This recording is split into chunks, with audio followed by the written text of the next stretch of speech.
DeepSeek has excelled on the compute efficiency, and the new version has about 1.6 trillion parameters, much more intelligent. Huawei and DeepSeek, they have created a very important start. A push for tech sovereignty, breaking the reliance on Nvidia. It is a very potential model to change the world. This is not only good for China, it's also good for the developing world, for the global south. To reduce advancement in any tech area in China to just taking advantage of the United States is a narrative. It overlooks actually capacity to innovate in China. The Chat Lounge. Chat Lounge. Chat Lounge.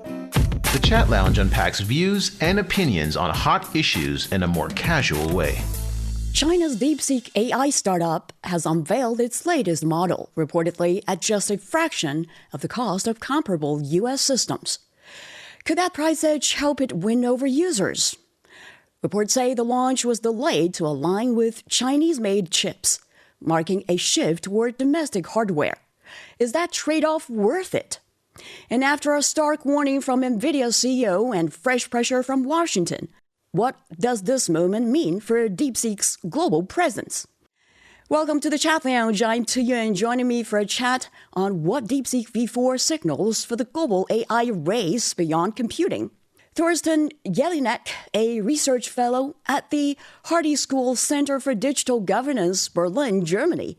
He is currently a visiting professor at the Aerospace Information Research Institute at the Chinese Academy of Sciences. Dr. Zhou Mi, a senior research fellow at the Chinese Academy of International Trade and Economic Cooperation, and Josef Mahoney, a professor of politics and international relations at East China Normal University.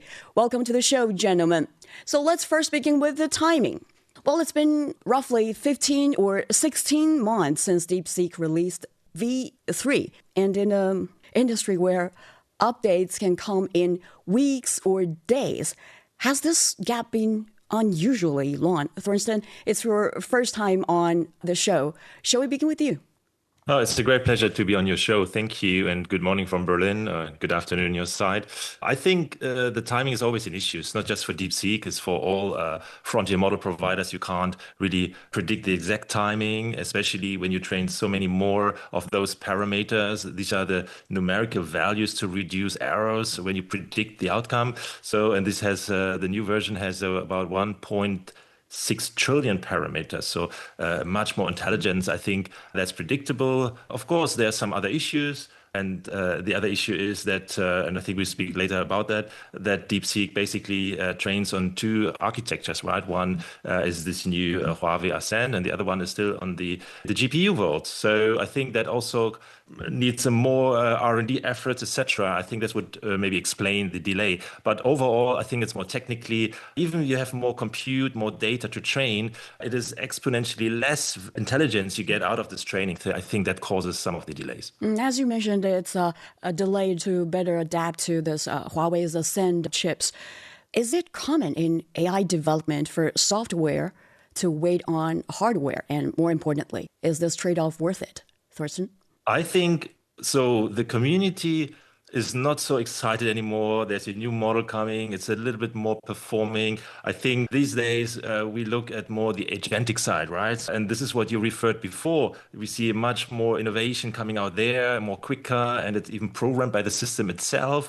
But I think what is stunning here is not just the model size, but it actually the efficiency, and that the new version V4 is at the frontier level, but so much more efficient than the peers, mainly from the United States, Anthropic, OpenAI, of course, Gemini, Google's. And I think that makes it worthwhile to wait for it. And also opinions from Zhou Mi and Joseph as well. I'm not sure if you've already tried it. Do you think the waiting is worth it? Maybe Zhou Mi first? Sorry, I haven't tried that until now. So I would say that especially for some of this evaluation, we can see that the performance is a little bit higher compared with not just the other big models, but also having our much better abilities in dealing with very large data set and like reading the whole novels and trying to explain the relations among them. This is about the context. We know that the big models, large language models, are really having many issues. One of them is about its memory. So the memory means that you can also having something related to the experiences. So especially right now, we are seeing there are so many agents, and this agent developed to to support the people on the different kind of aspect.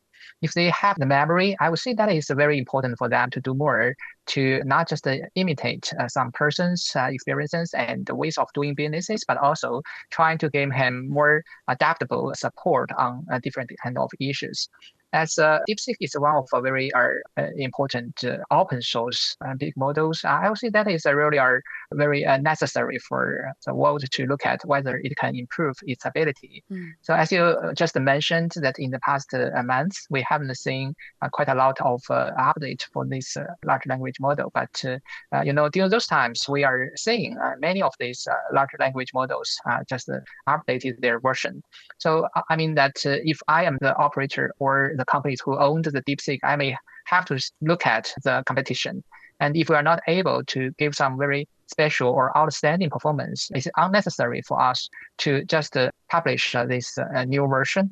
So this would be one of the reasons if we are not able to say it's a quick update compared with its competitors. And to talk about the usage of that, we have seen many applications have been joined with DeepSeek version 4.0.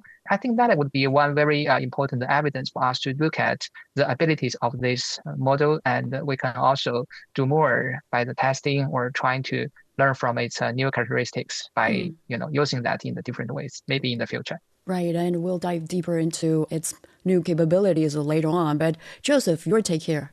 I think the first point is, as Thorsten and Zhou Mi have already sort of discussed, what we saw here are two major shifts that needed to be accomplished as we moved from V3 to V4. The first is this strategic pivot from brute force to efficiency, where we see the prioritizing of low cost, open source development over expensive closed models. And then second, a push for tech sovereignty by successfully adapting the model to domestic Huawei chips, therefore breaking the reliance on Nvidia.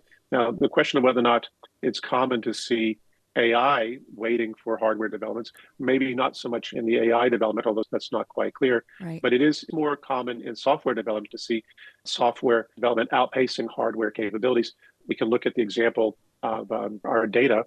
So currently we have the technical capacity to push more data in terms of the software and the various solutions that we have in that respect, but we don't yet have the physical architecture to actually make sure that people can move data at a much higher rate. And here I'm talking about, data on your phone, this sort of thing. So it is frequently the case in the broader scope of software development and software engineering that it has to wait for tech hardware innovations to catch up.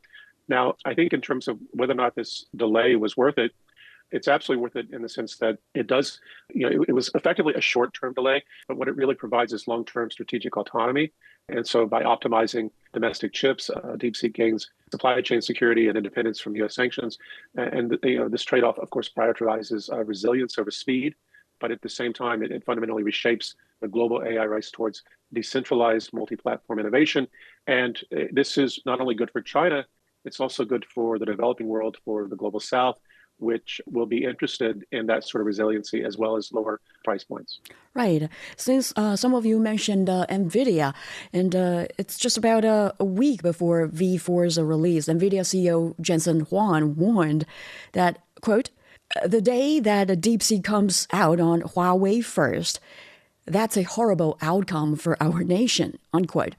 Now, it has happened. So was that just a coincidence or a calculated warning, Joseph? Well, I think it's absolutely calculated. I think he's been concerned for some time. I think he understands that AI leadership depends on both software and the hardware stack. And when we see now V4 for Huawei's optimized for Huawei's Ascend chips, it has broken Nvidia's de facto monopoly on high performance AI training.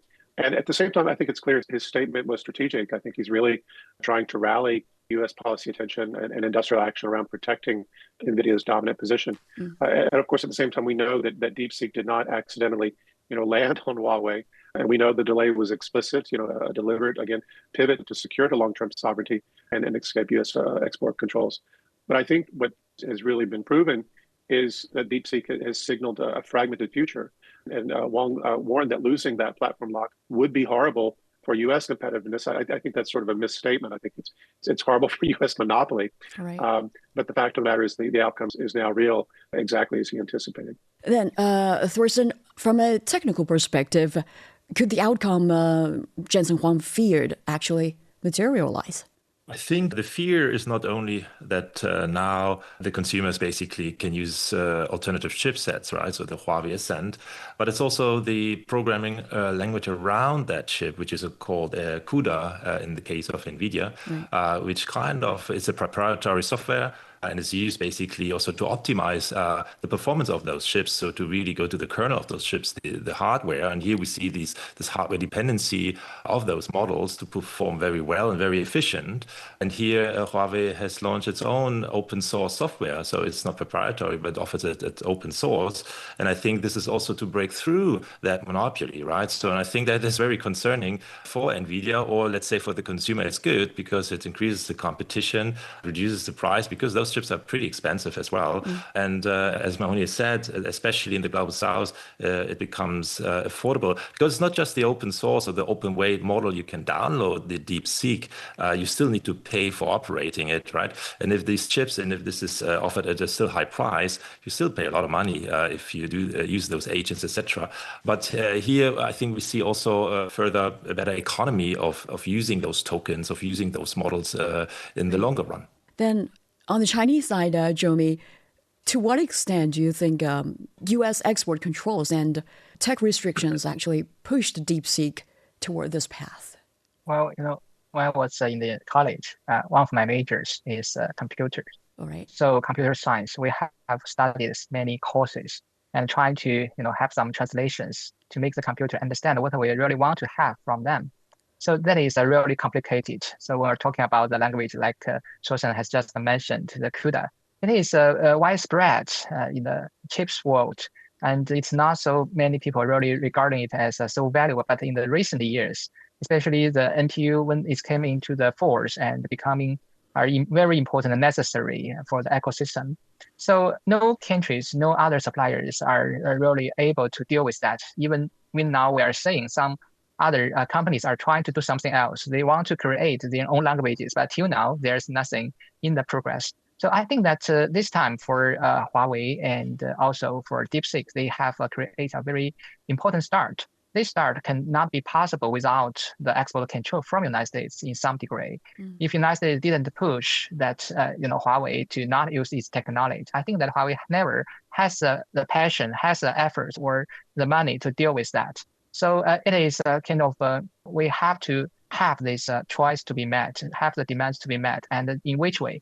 So I think that is really our important thing we learn from this kind of practices. So as we know that all this ecosystem of the softwares and the hardwares like the chips, they are not be perfect at the first time. So once it started, I think that is going into a very good cycles from this application side. They can also fit the hardwares with better technology. At first, maybe they are just be possible to be used to be feasible to realize certain kind of target. But as time goes on, there may be a lot of ways for them to optimize its ways of explaining, the languages from the human side to the computers and trying to have a better optimized set of orders and also a different kind of the languages. So I think that is a very important way for us to have more and more applications. The open source of the DeepSeek is really a good support for these kind of things happen. I believe that is also, one of the possible ways for more companies to think about whether they can do more, even in the United States themselves. Some companies are already started to do that, to trying to find some alternative choices, maybe not from Huawei, but they can still trying to think about their own things. So export control can only be effective when there's no alternative. If there are some other options, I don't think that export control can be still effective in this way. This is, the very natural and market ways of thinking about the development of the technology. All right. Now let's dive a little bit deeper into. Can I make a couple comments on that point? All right. I think it's clear that U.S. export controls were the primary accelerant, certainly by restricting access to Nvidia chips. Washington forced China to seek alternatives. And of course, we did have domestic policy funding for tech sovereignty in China. And there were also other market pressures for low-cost alternatives that I think certainly pushed DeepSeek to prioritize efficiency and platform independence over raw scale. But if we look at what came first, was it the push for tech sovereignty, or was it the export controls? It's really the export controls that came first, which really triggered China's tech sovereignty push. But I would go back further. So sometimes we point to the export controls starting in 2022. Right. I think I went back further in some respects, given the antagonism that the U.S. brought against Huawei. I recall being in Huawei for meetings back in 2019 before the pandemic, and they were already very, very unhappy with the United States and already looking for ways to sort of mobilize to push back against what they saw were the unfair sanctions that were being placed against them. So I think that what happened with the U.S. targeting Huawei and certainly targeting Founder's daughter, this mobilized them in certain passionate ways. And then when the controls came, they were already running in a direction that intersected positively with China's need to find a solution to that crisis. This has been the Chat Lounge. Next up, we explore further the strengths and weaknesses of DeepSeek's new version. Stay with us.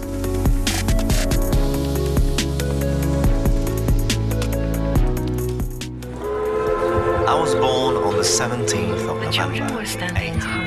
Delve into a world of words with Books and Beyond, a podcast made especially for audiobook lovers. I came into the world as the youngest of 5 children. I wondered what Her Majesty would be like. Fie upon you, limpid one.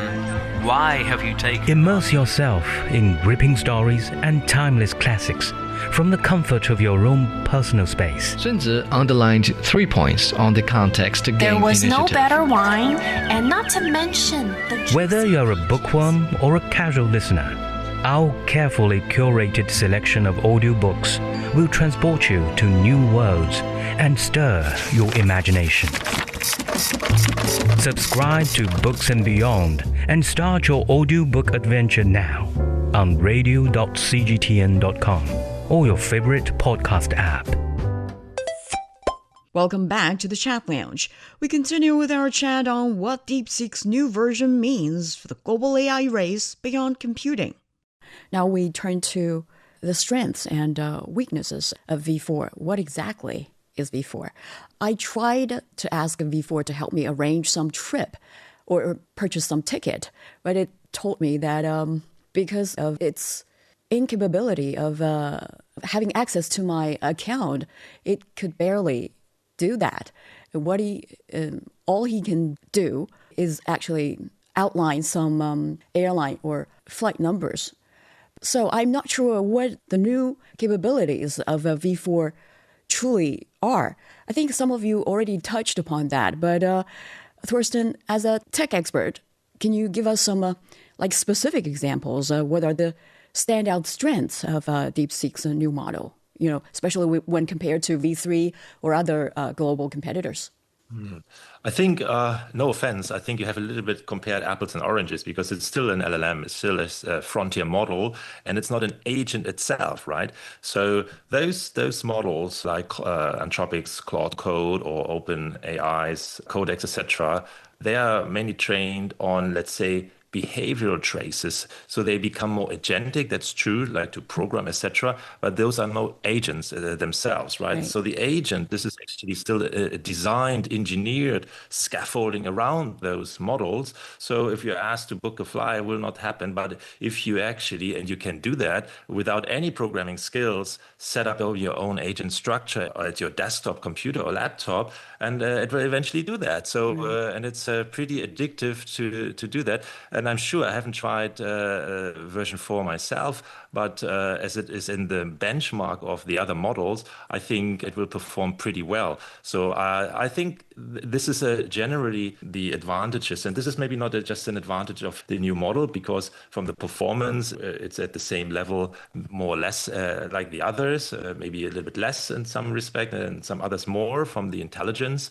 I think still the strong weaknesses, the strong strength is actually actually the compute efficiency, which also the previous versions, and we remember the DeepSeek moment in January 2025 last year, where we had this highly efficient model coming out. So basically, it uses less math to do the calculations, it uses less memory, and what we have discussed, it doesn't need the Nvidia chip anymore to do that. And so this is basically, because on those constraints on the hardware, DeepSeek has excelled on the compute efficiency, and the compute efficiency is actually driving the cost, those costs per token.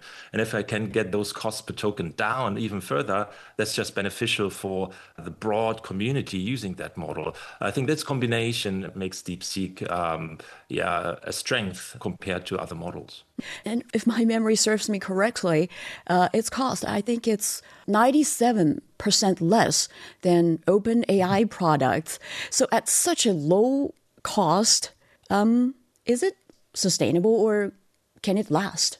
I think that's a good question. I think, and here we can run into trouble, which is not only related to DeepSeek. So I think you have to divide the community of those model providers into those which are a pure play model provider like DeepSeek, like OpenAI, and then on the other hand you have basically companies, also Huawei, but Google and others who have actually an existing business, right? So if you take Google, they have a substantial cloud business, and they have applications, etc., through which they actually finance their own R&D. Right. And if you don't have that and you rely actually on venture capital money or any other external money, eventually you might run into problems to finance that development. So I think this is not something which is unique to DeepSeek, but I think this is where DeepSeek, but also other model providers have to cope with in the medium term. So they have to actually become profitable at one point. Right. And I think you've already mentioned V4 still trails some top-tier closed-source models. Thorsten, where exactly does this gap show up, and how much do such differences matter in real-world application? I think Mahoney, he said that we are not so much in the brute force training anymore, and we are more in this so-called reinforcement learning. So we have more optimization of like an existing model size. But I think still we have not reached the limit of brute force training. And this model has about 1.6 parameters, right? Those numbers are trained in a model to reduce the error of predicting the outcome, right? And the other model providers, the US, they don't even disclose even more their parameters trained on. So it's just assumptions. And I think we are already heading, and we saw when Mythos was leaked from Anthropic, it says it's about 10 trillion parameters. So, and others have 5 trillion. So I think we are still in the brute force business, but we get a lot of additional intelligence when we make it more efficient. And DeepSeek is really excelling, is basically leading in this area. It has not invented these methods to increase the efficiency, but it has implemented them very effectively. And so I think we have this tension between still bigger models and even more efficient models. And we see also the assumption is that these very large models like Mythos, that they might even cause cybersecurity issues, not just for us consumers, but even for entire nations, and because they can find these zero-day exploits, weaknesses in softwares, etc., which humans cannot do anymore, or previous models cannot do. So I think we are still have not reached the ceiling of more parameters, more data, more compute in order to increase the intelligence. And to the question how good they are, I think currently for those tasks, like for those specific tasks, and especially in programming, they're pretty good actually.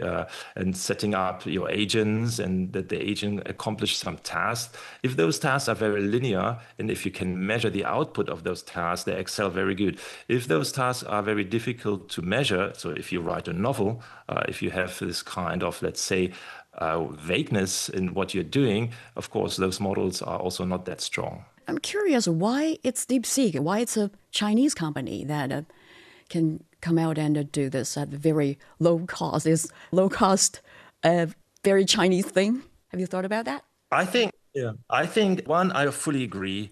First, of course, the pressure on the chip coercion done by the United States. And actually here the comparison I would like to add, Europe does not have that or never had that coercion, right? So Europe could use all the chips as they wanted, but they didn't come up with such an innovative model. They fully invested in sovereign infrastructure and data localization, but not in frontier model development, which is, I think, from my perspective, a great strategic mistake. And it's still not doing it at the amount China is doing it. But on the other hand, if you look at those entrepreneurs and engineers doing this in China, I think they're also driven by the temptation to reach what is called general intelligence, right? So something which is more superhuman, etc. So there is this drive which motivates a lot of engineers in this sector. And then on the more macro structural way is that, of course, China has invested since decades into this developing whole community of engineers. It has set up industrial programs like in the telecommunications sector, etc. So you have to see it as a complete structural approach, what China has engaged. And now it's actually harvesting the benefits of that very strategic investment since decades.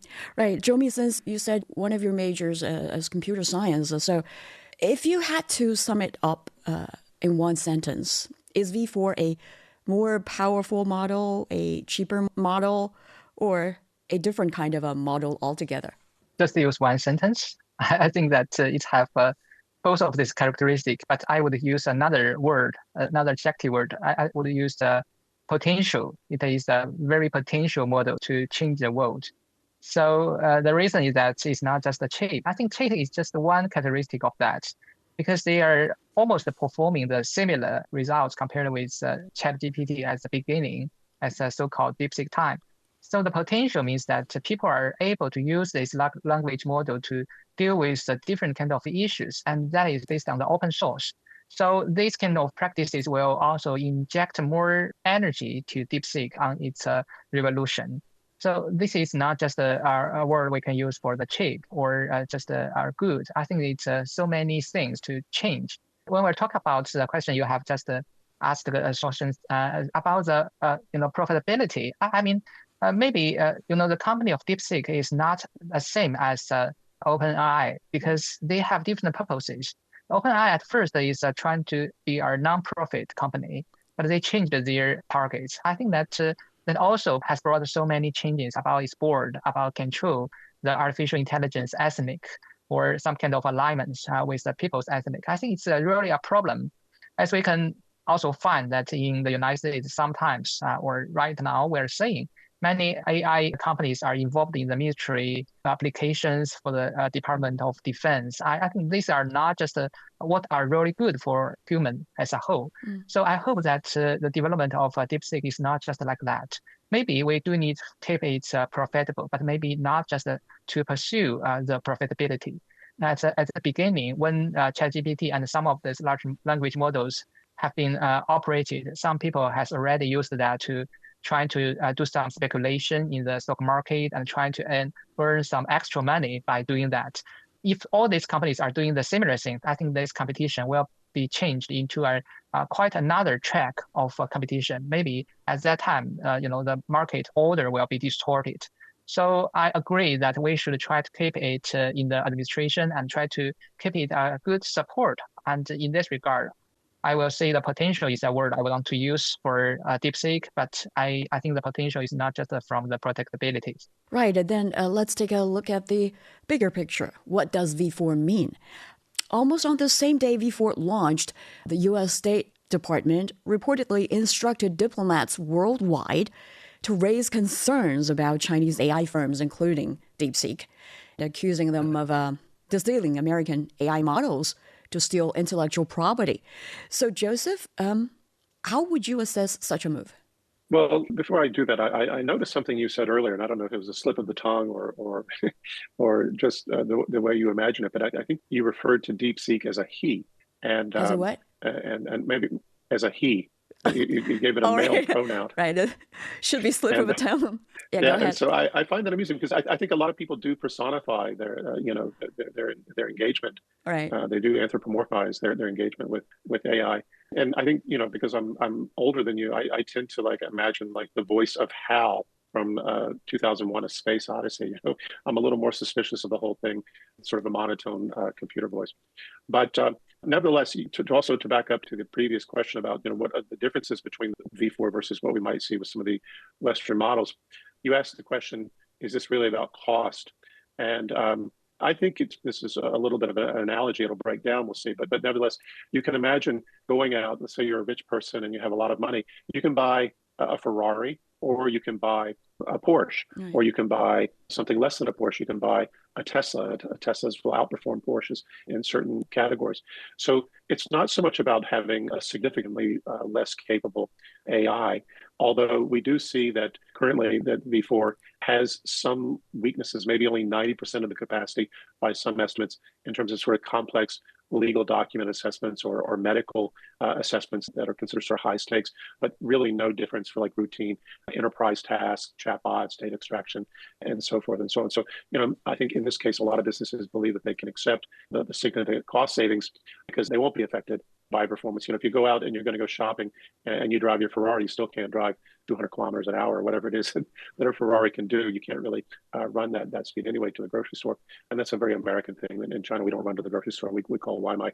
But nevertheless, I think one of the things that we see is that gap, that performance gap, is expected to decline. So it's right now a little bit less than sort of the peak performance that we see in OpenAI or Google, but it's expected to catch up. Now, with regard to your question about the State Department, we've got this word. Let's be very clear for people who are listening. We've got the word steal, S-T-E-A-L, which is something that American policymakers for a long time have been accusing China of stealing intellectual property versus distilling, D-I-S-T-I-L-I-N-G. So I would suggest that the way that this word distilling is being expressed in the American accent, I think being confused and intentionally confusing for people in terms of this stealing of intellectual property. But I think this is just part of the coordinated effort to stigmatize DeepSeek, to try to justify further controls and try to slow adoption. I think that the Western AI industry is in a moment of crisis right now. There's a bubble. There's incredible pressure in the Middle East, where a lot of the financing for that bubble, not all of it, but a critical amount of that financing is located. We've seen strikes against AI-related sites in the Middle East. It's possible that the American model is already sort of breaking down under pressure because they have been trying to compete for the fastest, best, whatever, and they have put themselves in a difficult position. And I think this is the context in which we have to view U.S. efforts to try to slow and prevent Chinese development and adoption overseas because it was trying to buy more time for these U.S. Companies to gain, if they could, a monopolist position. And that appears to have failed. Nevertheless, we do see the strategic timing of this diplomatic offensive on the same day that V4 was released, which of course indicates the U.S. is trying to preempt the positive coverage to sort of frame DeepSeek's achievement as illegitimate. It's trying to maybe justify expanded export controls, build that sort of narrative, and certainly, trying to rally allied nations to restrict Chinese AI adoption, and at the same time distracting from DeepSeek's genuine innovation and efficiency, which is a substantial political cost for American leaders like the U.S. president, and certainly we should expect it to have a significant impact on the value of American AI companies, just as we saw the rapid emergence of DeepSeek also having a significant impact on the market conditions that they face. I'm very glad to hear that you always have confidence in things related to China when you say you're sure. Well, do you know why? DeepSeek V4 do you know why I have catch that up. confidence? Do you know why I have that confidence? Really, the dumbest thing that you can do to China if you're an aggressive nation or competitor is challenge it systemically to solve a crisis. Okay. That is where the Chinese system really works best. All right. And then to Thorsten, from a technical perspective, do you have a different interpretation of a U.S. Department's move? Do you agree with its statement? I think distilling is a common practice, right? That you have this master-teacher setup where smaller models learn from bigger models, etc. I think it's a common practice. But I think also just to reduce the advancement in any tech area in China to just taking advantage of the United States I think is a narrative, right? So it's really what Mahoney said. So I don't need to repeat that. So it overlooks actually capacity to innovate in China, and we see also this term of the overcapacity in the EV market, in the electronic car market, right?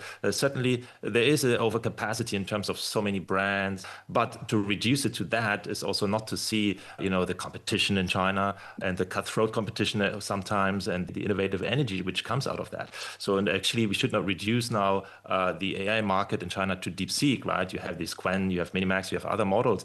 And there's a big mismatch what is actually politically not just set, but also probably try to impose some other measures. Washington is certainly trying to do that. But then how the community is using it. So actually the irony is that the downloads of Chinese models in the United States is actually quite big, right? I think it's now downloading more Chinese models than US counterparts, like Meta's Llama, for example. And you see similar things also outside China and Europe, etc. So there's always a mismatch. And I remember I was invited to one of those AI conferences in the United States in Las Vegas. It's called AI4, like Geoffrey Hinton spoke there, etc. And at before the opening speech of Geoffrey Hinton, there was this Las Vegas style boxing fight between a robot and a human being. And I was looking carefully, and that was a unitary robot, a Chinese robot in the United States at the peak of this kind of coercion and desperation from the United States. And you see really a mismatch between the community which doesn't not to care about geopolitics and just use what is best for them and what's most interesting. So that's a bit my take here. All right, thanks. And let's hear what our colleague with the Commerce Ministry will say. Zhou Mi, your take here. Okay. So talk about the distilling. I think that technically it is a kind of services provided by these companies of OpenAI or other companies. They give some entrance or some kind of API entrance for other applications to use. But data use is not free. So that is based on some kind of services basis the consensus on using that.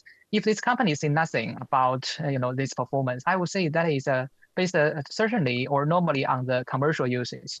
If they are arguing with the so-called violation of the intellectual property rights, maybe they can give some evidence. So without evidence, I cannot just say that some people just say that they are performing good, they are performing better compared with China's performers, and they will also try to forbid the use of that. So as a for the point of view from this global trade, we can see that the globalization of the trade systems is one very key issues to make all the related stakeholders have a better welfare. And the reason is that they are based on the market competition. So without competition, you can just build a wall to try to protect yourself. But at the end, they will be, the person in the well. It's not so good, for others to look at you. They are moving faster. They are having better involvement or evolution based on their competition. So I think that the distill is not just a very the same name as Joseph has mentioned, like the steel. It's not the same. It is normally common practices and agreed by the suppliers of those services. So we should try not just to put that word in a bad position like other words that have been used so unwisely for so many years. You've been listening to the Chat Lounge. When we come back, check out how Washington's pressure campaign may shape DeepSeek's global presence.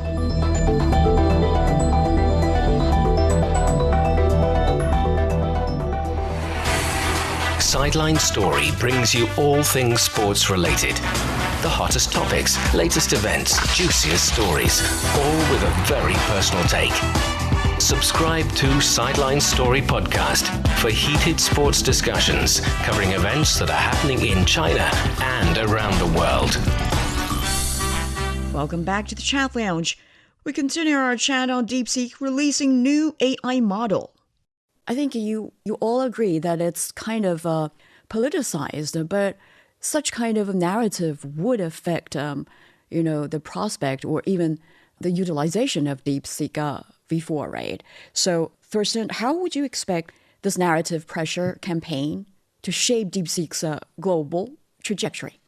I think the dynamics will continue. Let's look at the example of Europe and the regulation, for example. So you know that we in Europe, we have the AI Act coming and will be enforced in August this year. Enforcement is already partially enforced, but from August, in theory, the Commission can fine companies, right, if they violate the AI Act. And it's interesting. So no Chinese model provider has officially launched their models in Europe because of the AI Act, because of the uncertainty, because quite frankly, it's not just the Chinese models, but also the US models. No one really complies to the AI Act because it's very rigid, right? So there's a high risk that you violate that.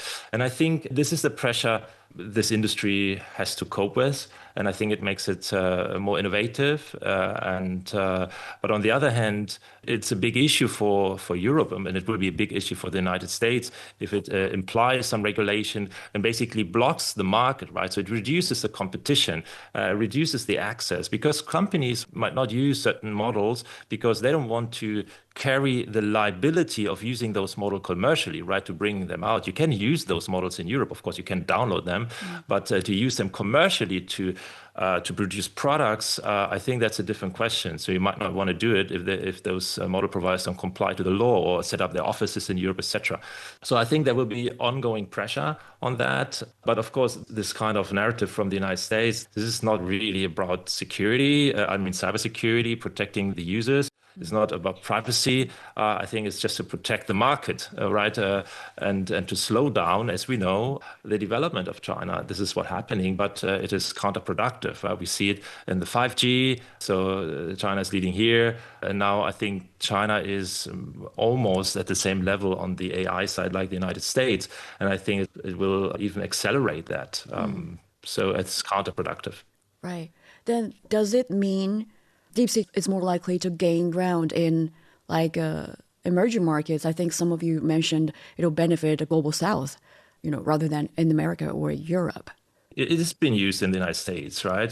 But before the version 4, you have more other models being used more, like Alibaba Qwen or Minimax, and they're used because they're open source, and they're used to basically set up the agents, and it's more commonly used maybe in the software development side as opposed to other industries yet. So, and now with the new DeepSeek model, we see how the market adapts it, how the community adapts it, right? So it's based on the performance. And it is now more trained or better trained also to develop software and to be more agentic, right? So, but when it comes really to commercial use, so when you bring products into the market, or when we use it also to maybe influence employees, etc., then you are hitting the law, right? Then you're hitting regulations, but not just in Europe, United States, but also in China. So, and I think that's that some say that always hinders the innovation, and I think it's for a good cause, right? Because we still want those technologies be safe and secure. But what we are seeing is, of course, it's beyond that. It's protectionism and under the word of sovereignty. So I think the push for sovereignty means something different for China than what it means for the Western world, right? For the Western world, it has become basically an outright protectionism against Chinese technology. And in its technical report, here comes my favorite part.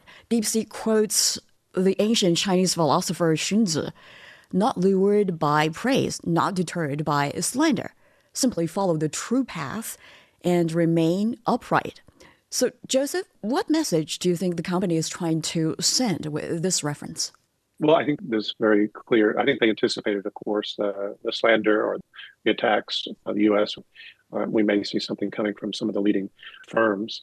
But I think in that context, the message is focus on technical truth, ignore political noise. I think it signals confidence. Results speak, not rhetoric. And so in all of these sense, it's a quiet rebuke to Western accusations. And of course, it's very lovely in so much as it's actually something that is derived from Chinese wisdom that comes from a long, long time ago, long before we were worried about things like AI competition. And Zhou Mi, in a highly politicized AI landscape, does emphasizing composure and principle carry strategic weight? Well, I would say that it's a very difficult time. So for many people think that the competitions are just between China and United States, between the governments. But it's not like that. I think that for many occasions, for many places, we suggest that maybe China and the United States should cooperate together to deal with the problem of the artificial intelligence development, especially when we're looking at the fact that artificial intelligence is developing very quickly. And if we are not able to do some alignment with the people's estimates, I would say that would be so dangerous. But we are now seeing so many threats coming from the United States by blocking the abilities of China in using, the chips and some of the technology, and even they said they were putting some of the tools for the chips building in the export control list. I think that is definitely a wrong thing for us to look at. And even, Jason Huang, he said aloud that without applications, that U.S. chips and artificial intelligence will have nowhere to improve or compete with Chinese competitors. So the reasons why we want to cooperate with U.S. is that we don't think it's a problem between the AIs or between the governments. It is a problem between the silicon lives and the carbon lives. And I think that is especially not just in the science fiction, it is approaching. So personally, I would say that I have recommended to some of the experts from the Western Institute in Hawaii, maybe 10 years ago, that both countries should do more to deal with the challenges from artificial intelligence. So the politics would be one thing, but the real progress of the technology is another thing. And I totally agree with Thorsten that no matter what the government really want to forbid, the market has its own ways to understand the possibilities and the ways of using or choosing the technology. And that would, be not so good if we make this happen in order ways. So we need to do more for the collaboration. I think this is always what we really want to have. Thorsten, it's still about this quote from the ancient Chinese philosopher.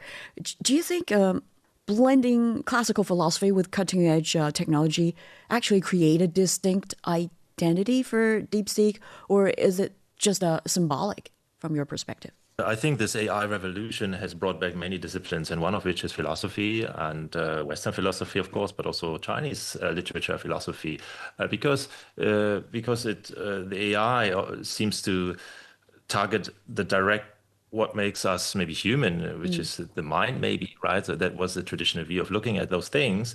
And so we're reflecting upon who we are, where we're going. And then we have this powerful technology, which basically imitates us pretty well. I mean, it imitates us. It's not a mirror, right? This AI, it's more a magic mirror because it's still something coming out slightly differently when we ask it.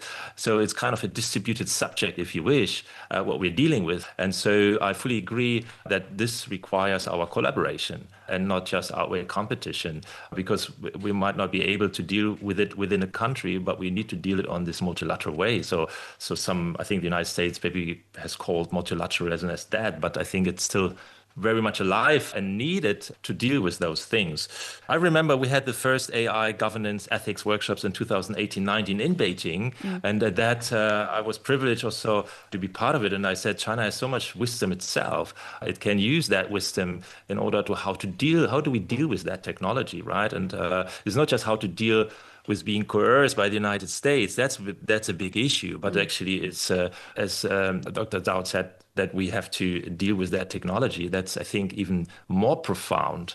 I think it's more profound than even what Washington is doing, right? Even though it can be very harmful and very destructive. But here, I still am not optimistic that we see that level of cooperation. So I think there's a lot of cooperation, let's say, on the global south. You see those activities, these BRICS summits and the other governance forums we see. But between those big AI powers, we don't see much cooperation these days. So, and I was wondering how this could change, even though some of the companies would like to cooperate, right? But I don't see it yet coming. All right, the last question to you all. What is the biggest significance of DeepSeek V4 in your eyes? Shall we this time also begin with Thorsten? For me personally, I will try to use it, right? So as we figure out whether it can compete with Claude Code or with those others. I think the significance is on the practical side to really see how it really can, be useful, let's say, for the global south, how it can be used for good to sort out problems. And I think that's always my wish and hope that this technology is used to solve problems. And if the boundary is less, that it becomes less costly to use, I think there's a more possibility that this will be used for good. Zhou Mi, I think maybe to some extent it means a lot to Chinese chip makers like Huawei, right? Since latest news is that Tencent, Alibaba, ByteDance are rushing to purchase or to stock, if you will, Huawei Ascend chips. So your take? Well, it's DeepSeek. It's one of the large language models in China. So as you mentioned, the Tencent and also Ali, they all have their own large language model. So I think that has injected some of this confidence for them to not just rely totally on the Nvidia's chips. They can try to also touch some kind of cooperation. Maybe in this regard, I would hope that there were more not just the applications, but also some of the standards, some of the qualifications be discussed in the totally new systems for the chips that bring so many new opportunities for companies who want to be involved. Right. And last but not least, Joseph, please. Well, I was thinking earlier with the Shunza question, I was thinking, what was the prompt? What was the question that the people at DeepSeek asked their own AI? Because, you can ask AI, hey, I've got this problem. Can you give me sort of the perfect Chinese idiom to... And, what's interesting, of course, is that DeepSeek does this in Chinese. It accesses Chinese text a lot better than some of the Western models. So I think, though, one of the things that people have talked about is how DeepSeek was sort of a Sputnik moment. And I find this really sort of misleading because, firstly, there has been this Cold War, this return to sort of Cold War rhetoric that we've seen in the United States, especially with the Trump administration, but not just Trump, certainly in the Biden administration. So this effort to sort of link Sputnik as a Soviet threat, as a red threat to China, is, of course, unfortunate. I also think it's different because what we see here is that DeepSeek is something that's taking place not as an innovation, not simply between two countries that are locked in this sort of existential struggle, but it's part of a much broader global system where we do really have, in this certain sense, a multipolar or multi-AI world. It just demonstrates that there's more capacity for innovation and more resistance to the sort of restraints that we've seen the U.S. trying to impose in order to try to sustain hegemony or a monopoly or whatever it is. I agree with the idea that this gives a lot of confidence to Chinese people, certainly to Chinese companies. It certainly provides a tremendous benefit for the global community, not just the global South. You will be seeing, as Thorsten said, these downloads in the United States and Europe because it is cheap, it is effective, it's going to solve a lot of the needs that people have for AI. The final problem is that to go back with this distillation issue, the effort to sort of create fear related to Chinese tech products and Chinese AI, I think a lot of people were already kind of exhausted by that when the US was targeting TikTok. But the fact of the matter is, a lot of Americans are also deeply afraid of Google and OpenAI and American tech companies. So I think that this attempt to create fear, but at the same time not really deal with the complex sociological, this is again something that I think both Zhou Mi and Thorsten were talking about. You have these tremendous impacts on society, on jobs, on people's lives with the rapid adoption of AI. And we do see China trying to deal with that in a more constructive way, but that's not happening so much in the West. So we do see fear and I think AI legislation in Europe, but we see an absolute mess in the US because US lobbies supporting the AI powerhouses there have really prevented any effective legislation.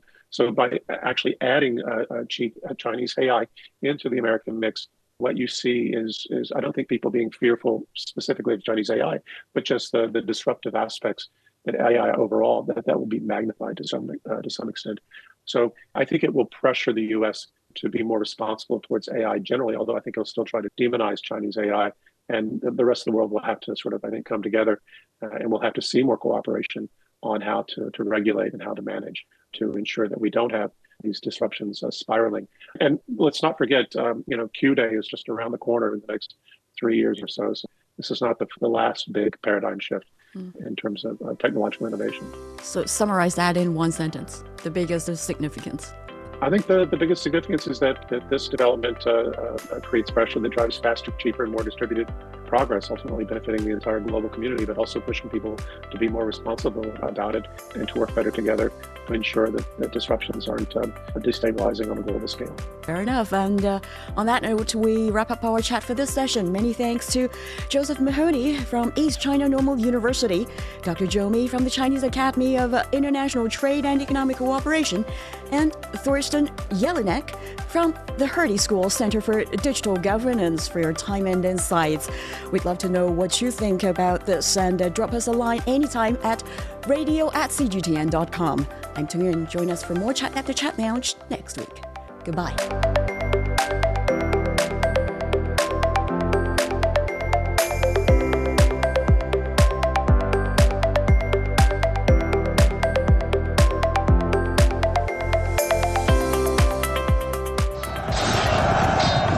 The best military commander is not he who fights 100 battles and wins every one of them. The best military strategy does not lead to the desiccation of the enemy's capital city.